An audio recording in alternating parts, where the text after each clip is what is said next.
Hi, my name is Travis, IT support for InterNACHI, and today I'm going to show you how to update your billing plan. First off, log in to your members only dashboard.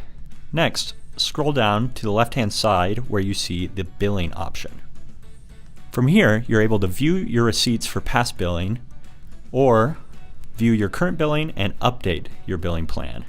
As you can see, I can see my current billing, and I also have an option to switch to online billing or to update my billing plan.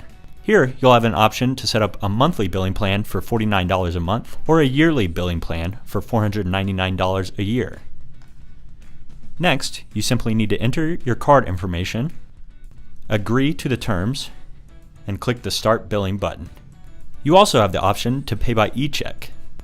If you would prefer to handle this over the phone, you can also call our membership department at 303-223-0861. Thanks for joining us for this InterNACHI how-to video, and for support feel free to reach me at travis@internachi.org.